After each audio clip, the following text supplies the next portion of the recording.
Ilara knew the weight of waiting, not just for a train that wouldn't come for her, but for a kindness that felt impossible. The biting wind whipped her thin dress, a cruel reminder of her exposed state on the desolate platform. Her father's last words, spat with a dismissive wave, still clawed at her throat. Too much trouble, too much mouth, too much you.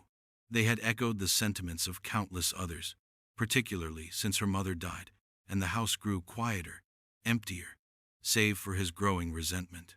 She hadn't dared to look back as his buggy rattled away, leaving her with one worn suitcase and a train ticket to nowhere, or so it felt. The truth was, the ticket was to a distant cousin who barely remembered her, a desperate, final resort. But even that promise felt thin, like stretched cloth, ready to tear under the slightest strain. Her hands, chapped and cold, clenched. She felt the heavy burden of her own existence, a weight society had been quick to assign. Too fat, they'd whispered behind cupped hands in town. Too dark for a proper lady. She was just too much. The shame burned, a constant ember beneath her skin, threatening to consume her entirely. She had nowhere to go, no one to turn to in this unfamiliar town, not even the promise of a place to lay her head tonight. The station clock ticked, each second a hammer blow against her diminishing hope, threatening to shatter the fragile remnants of her resolve. She swallowed, tasting the metallic tang of despair. Was this truly the end of her road? To be abandoned, unwanted, left to the mercy of a cold, indifferent night. A shadow fell over her. Then a voice, deep and resonant, cut through the quiet hum of her own anxiety. "Ma'am, are you quite all right?" It wasn't a question of politeness, but of genuine concern, a tone she hadn't heard in years. She looked up, her gaze meeting the kindest, most sorrowful eyes she had ever seen. He was a white man, older, with lines etched around his eyes that spoke of profound loss and quiet endurance. His clothes were plain, his demeanor weary, but his presence was steady. He didn't flinch from her, didn't recoil from her sighs, didn't look through her as if she were air. He just saw her, truly saw her, for the first time in what felt like forever. His very posture radiated a quiet, steady warmth, like a dying fire offering its last embers. Before we get into this tale, let us know in the comments, where are you watching from, and subscribe if you want more content like this one. His name was Thomas Miller. He spoke slowly, deliberately, his voice carrying the weight of a silent grief. His wife, he explained, had passed months ago, leaving him with 2 young children, a son and a daughter, who now drifted like lost little boats in a storm. He worked a small farm just outside town, struggling to keep it afloat while mourning. The children needed a mother, he said, not just a caretaker, but a woman with warmth in her soul, someone to bring a sense of belonging back into their quiet, empty home. He had come to the station, he admitted, with a desperate, half-formed prayer, hoping for something. He hadn't expected to find her. Ilara's mind reeled. A mother? For his children? The idea was preposterous, dangerous. She was a runaway, abandoned, with nothing but the clothes on her back and a heart full of scars. How could she possibly be what his children needed? She imagined the town's whispers, the judgment already forming on their lips at the sight of a white widower and a black woman marrying on the spot. The shame of being unwanted, of being too much, tightened its grip. She eyed him, suspicion warring with a glimmer of something she hadn't felt in years. Hope. Could this be a trick? A cruel joke at her expense? Desperation, she knew, could make a soul blind. Thomas seemed to sense her apprehension. He knelt, surprisingly, his worn hands clasped. "Ma'am, I know this sounds improper, but my children, they are good, kind children. They need a guiding hand, a soft voice." He paused, his gaze steady, unwavering. "I ain't got much, but I've got a home, a roof, and my word. I need a wife, not a servant, not a woman bought and paid for, but a partner, someone to share this burden with me. And I ask your permission. Will you marry me, Ilara?" The question hung in the cold air, stark and impossible. Marriage. To a man she had just met. A man whose skin was different, whose world was unknown. Yet, the choice was hers. He hadn't demanded, hadn't assumed. He had asked. He saw her as capable of choice, not merely an object to be acquired. He offered her, not money, not power, but a chance at safety, a semblance of belonging, and the radical idea that she might not be broken beyond repair. The silence stretched, thick with unspoken questions. Her loneliness felt like a physical ache. Was a life of struggle with a stranger better than no life at all? Alara's breath hitched. Her tongue felt thick, heavy with the words she hadn't dared to dream she would speak. The warmth from his outstretched hand, hesitant yet earnest, beckoned to her. She thought of her father, of the harshness of his abandonment, of the years she had spent feeling invisible, unwanted. Then, she looked at Thomas's sorrowful eyes, the lines of worry etched deep. He wasn't offering her a fairy tale, but a life, raw and real, with its own set of burdens. But for the first time, someone had offered her a choice. It was a terrifying leap into the unknown, yet staying on that cold platform felt like a slow, certain death. Yes, she whispered, the word barely audible, a fragile promise against the vastness of her fear. They were married that very evening by a justice of the peace. A quick, quiet affair, with only his worn Bible as witness. There were no grand pronouncements, no joyful tears, just the quiet solemnity of two bruised souls choosing to face an uncertain future together. The small, dim office felt heavy with the weight of their unspoken pact. The journey to his farm was silent, save for the rhythmic creak of the wagon. The moon, a sliver of white against the black sky, seemed to watch them, its gaze impartial. She wondered about the children. Would they accept her? Or would her presence only deepen their own wounds, her skin a stark contrast to their late mother's memory? Their home was a simple, sturdy farmhouse, smelling faintly of wood smoke and dried herbs. Inside, two small faces, pale and solemn, watched her from the shadows. The boy, Samuel, no older than 6, clung to his father's leg, his eyes wide with a mixture of fear and curiosity. The girl, Lily, barely 4, held a tattered rag doll, her thumb in her mouth, her gaze unblinking. Their silence was deafening, a testament to their recent loss. Alara felt a pang of something akin to recognition. They, too, carried a deep, unspoken burden. Thomas knelt beside them, his voice soft, reassuring. "This is Alara," he said, his hand resting gently on her arm. "She's going to be joining our family." The word family felt foreign on Alara's tongue, heavy with meaning she hadn't known in years. She offered a hesitant smile, trying to project kindness despite her own fear. Lily buried her face in her father's trousers. Samuel, however, slowly uncurled from his father, his young eyes searching Alara's face, as if looking for a hidden truth. She understood that gaze. It was the look of a child who had learned to read sorrow. The first weeks were a delicate dance, each step uncertain. Alara learned to navigate the rhythm of the farm, the needs of the animals, the turning of the soil. But the true work, the heart work, was with the children. Samuel, still wary, watched her every move, like a young wolf observing a stranger in its territory.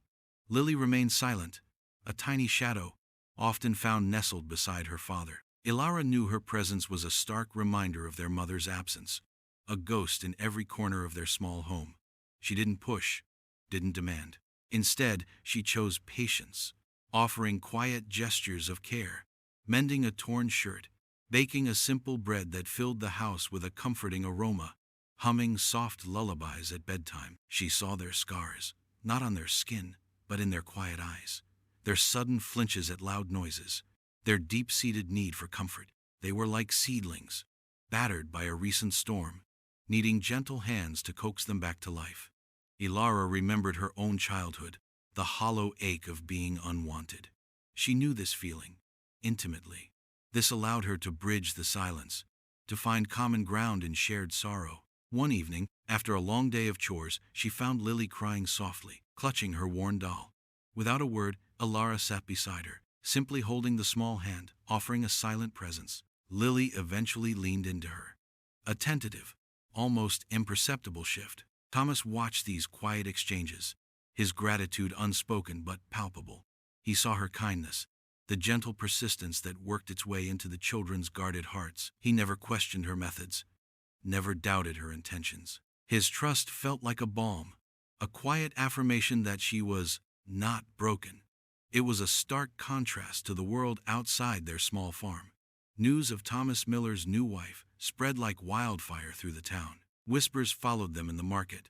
Eyes lingered, filled with curiosity, judgment, and outright scorn. Ilara felt the weight of it, the constant burden of being different, of being seen as an affront to their rigid sensibilities. One bitter morning, a woman from the church, Mrs. Henderson, stopped Thomas in the mercantile. Her voice was syrupy sweet, but her words were sharp as thorns. "Thomas, dear, are you certain you've made a sound choice for the children?" Her gaze flickered to Ilara, standing a respectful distance away, then back to Thomas, full of feigned concern. Thomas, however, simply met her gaze, his expression unyielding. "Mrs. Henderson," he said, his voice quiet but firm, "my choice is my family's concern." Ilara felt a quiet surge of loyalty, a recognition that he was choosing them, even against the unspoken tide of community judgment. Winter arrived with a vengeance that year, an icy fist clenching the countryside. Snow fell thick and relentless, burying the fields and isolating the farm. The cold seeped into the bones, threatening to steal their meager warmth. Food supplies dwindled, and the woodpile, once robust, began to shrink at an alarming rate.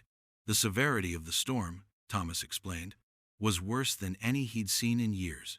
This external threat, vast and impersonal, forced them to rely on each other in ways they hadn't before. It was during these long, dark nights that Ilara truly felt the fragile bonds of their family begin to solidify.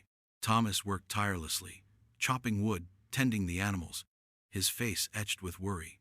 Ilara took charge inside, stretching what little food they had, mending clothes by the flickering lamplight, her fingers calloused but nimble. She told the children stories by the fire, old folk tales her grandmother had whispered to her, tales of resilience and hidden strength. Lily would sit on her lap, a tiny weight of trust, while Samuel, initially hesitant, would inch closer, his gaze fixed on Ilara's expressive face, finally allowing himself to be captivated. The sound of their quiet laughter, a rare melody in the desolate winter, filled the small farmhouse with a new, fragile kind of warmth.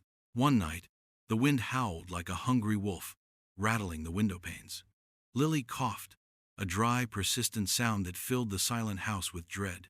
Her small body burned with fever. Thomas's face, already pale from worry, turned ashen. The nearest doctor was miles away, across snowdrifts too deep for the wagon.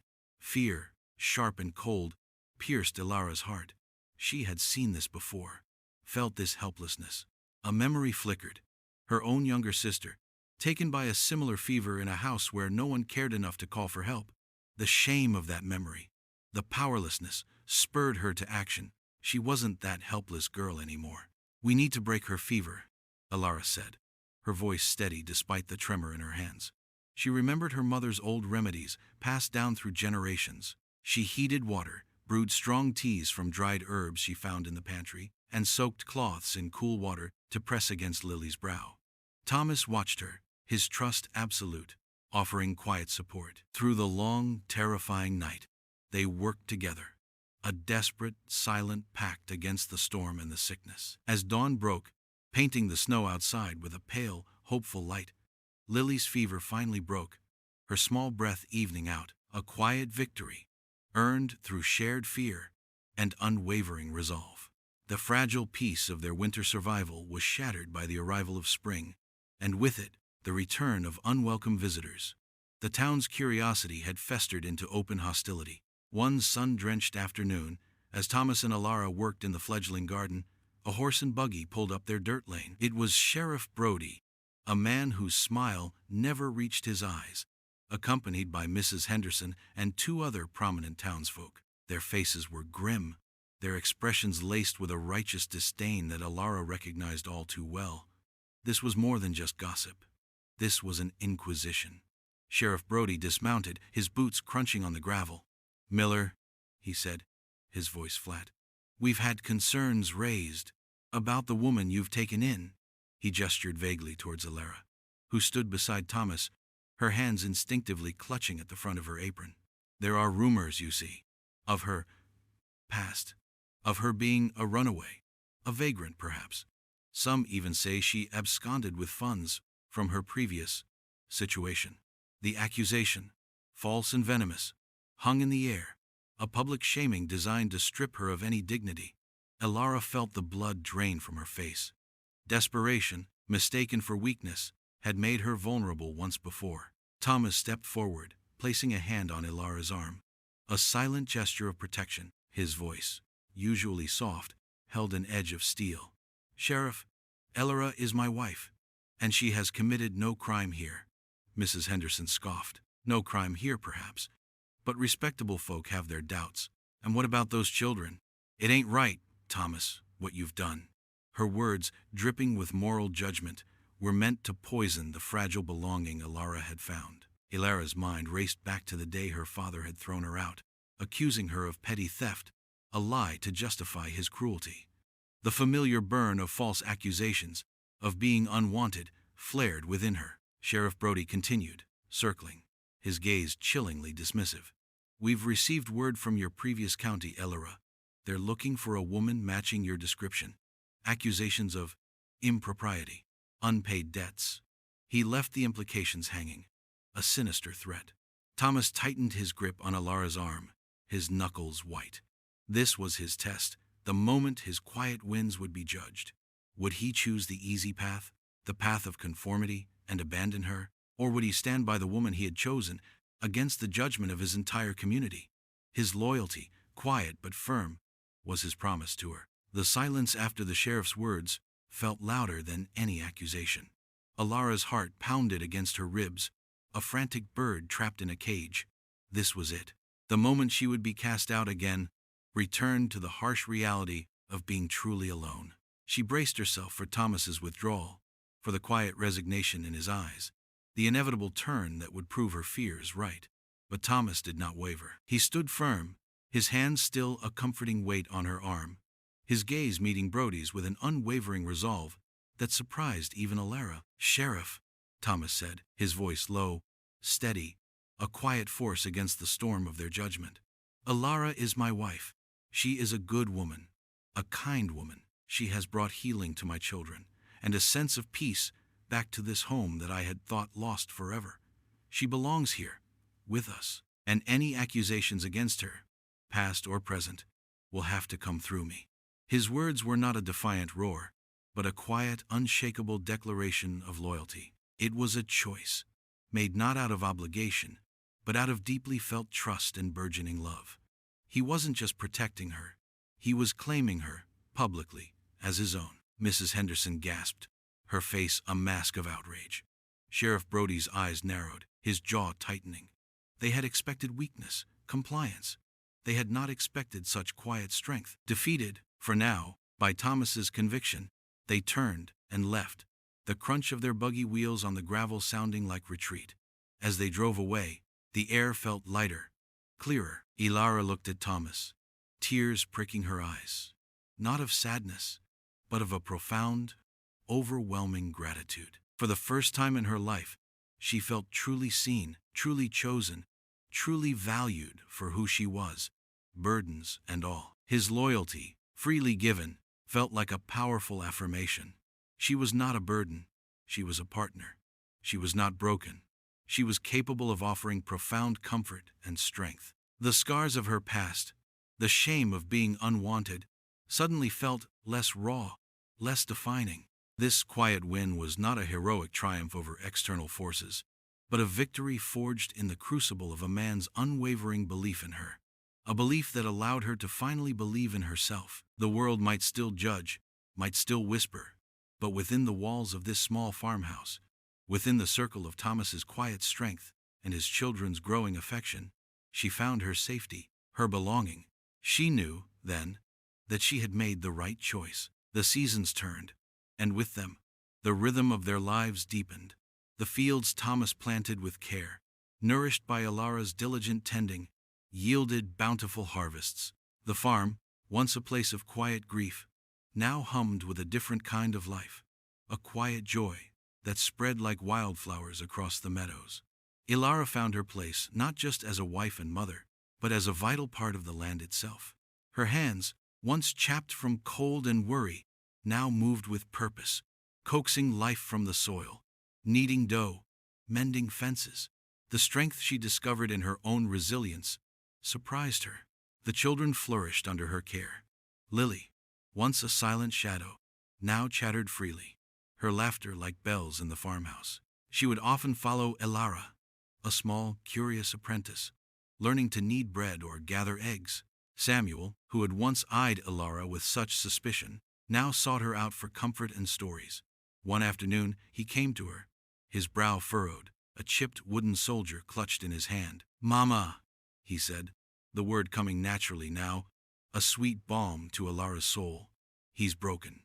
Ilara took the soldier, examining the crack, and gently explained how sometimes things that seemed broken could be mended, made strong again, sometimes even stronger than before.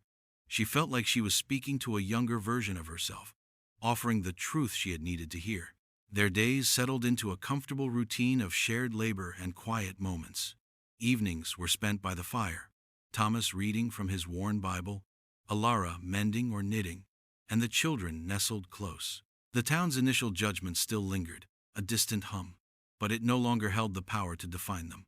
They had built their own sanctuary, brick by brick, with kindness and steadfast loyalty. Ilara no longer felt the burning shame of being too much.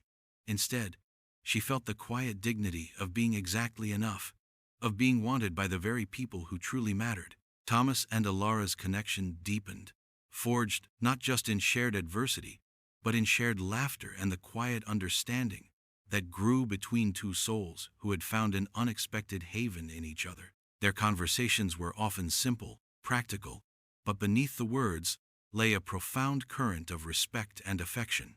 They were not two perfect halves, but two imperfect beings who had chosen to make a whole, to build a future out of the remnants of their pasts.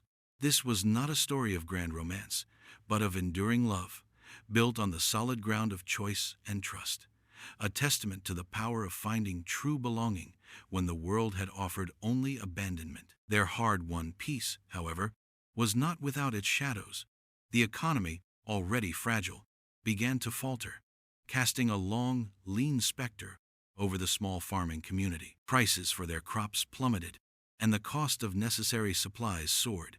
Farmers struggled, and the strain of impending poverty tightened its grip on many families. Thomas worked even longer hours, his brow perpetually furrowed, the familiar worry lines deepening around his eyes. He tried to hide the full extent of their financial struggles from Ilara, but she saw it in his quiet sighs, in the way he meticulously counted every coin.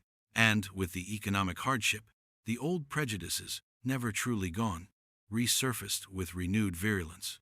Blame was a hungry beast, and it often sought the easiest prey. Ilara felt the renewed chill of their neighbors' stares, the whispers growing louder again in town. Some spoke of how outsiders brought bad luck, how the community was being punished for accepting what they deemed unnatural. The church lady, Mrs. Henderson, once again made her presence felt, leaving thinly veiled pamphlets about divine judgment on their porch. It was an insidious threat, a slow poison aimed at the heart of their hard-fought family. But this time, it was different. Ilara no longer felt the crushing weight of singular shame. She was not alone. When Thomas returned from town, his shoulders slumped. She would meet him with a steady gaze and a warm meal. They would sit by the fire, discussing their options, not with despair, but with a quiet resolve. They planned, they scrimped, they tightened their belts. Ilara started weaving baskets from local willow branches, selling them at a small profit to supplement their income. Her hands, nimble and strong, crafted beauty from the simple things the land provided. Samuel and Lily, now older, understood the unspoken struggles. They helped more on the farm, their small contributions a testament to their loyalty and understanding. They saw the quiet strength their parents embodied, the way they faced adversity not with panic, but with steadfast unity. The encroaching hardship, far from breaking them, forged them into an even stronger unit. They were a family, not just by name, but by the quiet acts of loyalty, the shared burden, and the unwavering choice to stand together against the world, no matter how cold it became. They had built their fortress not from stone, but from an unbreakable bond of belonging. The lean years eventually gave way to a period of gentle prosperity, a quiet reprieve earned through relentless hard work and unwavering faith in each other. The farm thrived, its fields green and abundant, a living testament to their endurance. The community's whispers never fully faded, a quiet, lingering echo of their earlier judgment, but they no longer held the power to define Thomas and Alara's family. They had carved out their own space, built their own legacy, one quiet act of love and loyalty at a time. The Miller home became a beacon of warmth, not just for them, but for any rare traveler who sought genuine kindness in an often cold world. Alara carried her past, the scars of abandonment and being unwanted, but they no longer felt like a heavy burden. Instead, they were woven into the tapestry of her strength, a reminder of how far she had come and the preciousness of the safety and belonging she had found. She had chosen this life, this family, and in doing so, she had chosen herself. She was not just a survivor. She was a woman who had found her voice, her purpose, and her profound capacity to give and receive love. The quiet confidence in her eyes, the gentle wisdom in her touch, spoke volumes about her healing journey. One crisp autumn evening, Alara sat on the porch swing, watching the last rays of sunlight paint the distant trees in hues of gold and rust.